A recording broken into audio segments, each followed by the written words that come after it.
नमस्कार दोस्तों, जय जोहार। मैं कौशल तिवारी और बिहनिया संध्या में आपका स्वागत है। राजनीति में सह और मात का खेल नया नहीं है और न ही एक दूसरे को पार्टी के भीतर नीचा दिखाने या बदनाम करने का खेल भी नया नहीं है। लेकिन इस दौर में खुद के पाप को छुपाने के लिए दूसरे के पाप को बड़ा कर देने का जो खेल 2014 के बाद शुरू हुआ है, क्या उसका असर अब छत्तीसगढ़ में भी दिखाई देने लगा है? यह महत्वपूर्ण सवाल इसलिए है क्योंकि छत्तीसगढ़ में सरकार कौन चला रहा है यह कहना बड़ा कठिन है। हालांकि कांग्रेस का आरोप है कि छत्तीसगढ़ में सरकार तो रिमोट कंट्रोल से चल रही है, लेकिन भीतर खाने से जो खबर है वह यह है कि छत्तीसगढ़ में सरकार चलाने वालों में ओपी चौधरी भी प्रमुख हैं।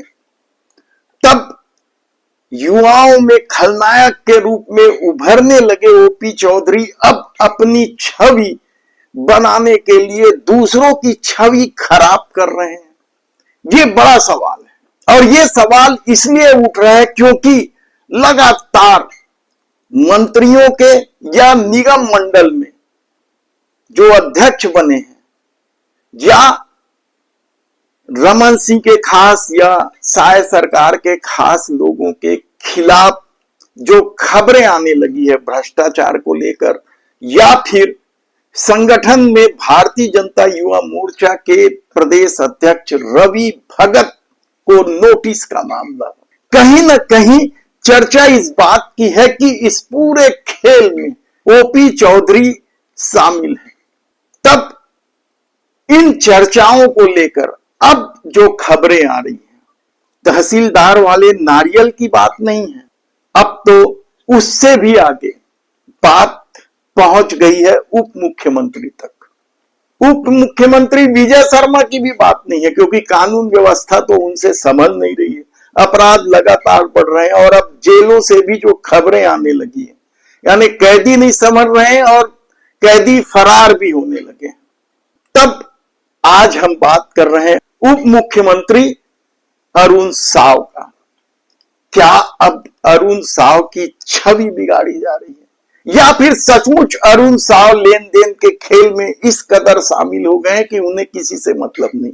सत्ता में लाने के दौरान अरुण साव प्रदेश अध्यक्ष थे और उनका मुख्यमंत्री बनने का दावा सबसे मजबूत भी था, लेकिन राजनीतिक खेल में वे पिछड़ गए और उप मुख्यमंत्री से संतुष्ट होना पड़ा। और कहा जाता है कि अरुण साव गुपचुप तरीके से खेल खेल रहे हैं, ना काहू से दोस्ती ना काहू के बैर के कहावत को चरितार्थ करते हुए वे सब कुछ अपने में समेट लेना चाहते। और शायद यही वजह है कि जो खबरें बड़ी होनी थी, या नगरीय निकाय में संविदा नियुक्ति में लेन देन का मामला भी सुर्खियां तो बटोरी, लेकिन अरुण साव उससे बच गए।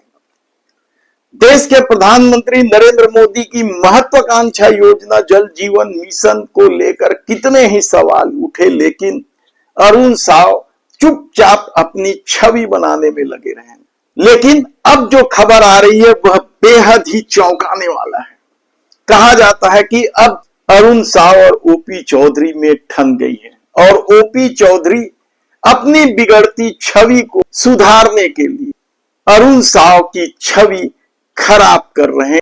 तब मामला बेहद ही दिलचस्प इसलिए है क्योंकि सरकार बनते ही ओपी चौधरी पर यह आरोप लगे कि वे सभी विभागों में प्रमुख पदों पर अपने बैच के अधिकारियों को बिठाए या अपने बैच से जूनियर लोगों को बिठाया ताकि जी सर चलता रहे। लेकिन सुबोध सिंह के आने के बाद परिस्थितियां ओपी चौधरी के प्रतिकूल तो गई है, लेकिन अभी भी ओपी चौधरी का प्रशासन में जबरदस्त दखल है।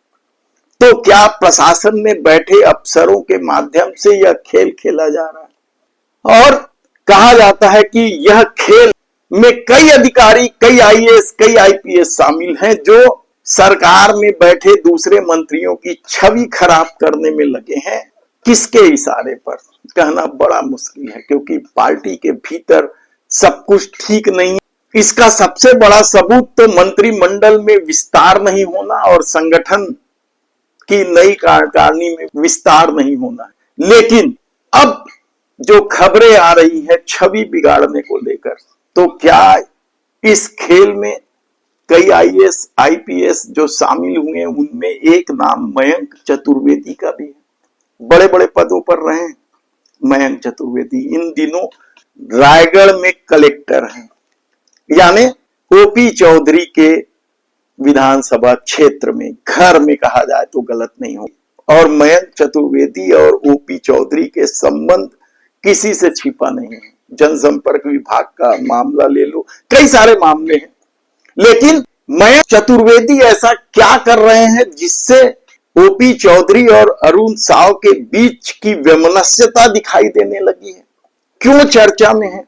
क्या मयंक चतुर्वेदी ने डिप्टी कलेक्टरों के कार्य क्षेत्र में बदलाव किया, इसलिए ये माना जा रहा है? क्योंकि बहुत सारे डिप्टी कलेक्टर अरुण साव के करीबी माने जाते थे और ओपी चौधरी के जो करीबी डिप्टी कलेक्टर हैं उनको महत्वपूर्ण विभाग दिया गया। हालांकि डिप्टी कलेक्टरों के कार्य क्षेत्र का विभाजन हर कलेक्टर करते हैं, लेकिन यहां जो सवाल उठे हैं वह महत्वपूर्ण है। लेकिन इससे भी बड़ा सवाल मयंक चतुर्वेदी का बैठक लेकर, जल जीवन मिशन के कार्यों को लेकर ऐसी टिप्पणी करना जो अरुण साव के प्रतिकूल जाता है। और सिर्फ टिप्पणी तक बात नहीं रुकी, बल्कि 9 ठेकेदारों के टेंडर निरस्तीकरण और ब्लैक लिस्टेड कर देने के निर्देश का मामला सामने आया। ये 9 ठेकेदार में से अधिकतर क्या मंत्री के करीबी थे, जिन्हें ब्लैक लिस्टेड करने का फरमान जारी कर दिया गया? कहना बड़ा मुश्किल, क्योंकि जल जीवन मिशन में तो जमकर बंदरबाट हो ही रहा है, खेल हो ही रहा है, लोगों को पानी नसीब नहीं हो रहा है, टंकी बना दी गई, कुछ भी अनाप शनाप खेल हुआ है। और इस मामले को लेकर विधानसभा में भी अच्छी खासी बहस हो चुकी है, कुछ इंजीनियरों को निलंबित भी किया जा चुका है। लेकिन अब रायगढ़ क्षेत्र के उन 9 ठेकेदारों को ब्लैक लिस्टेड करने को लेकर बड़ा सवाल उठ रहा है कि क्या यह ओपी चौधरी और अरुण साव के बीच का कोई खेल है?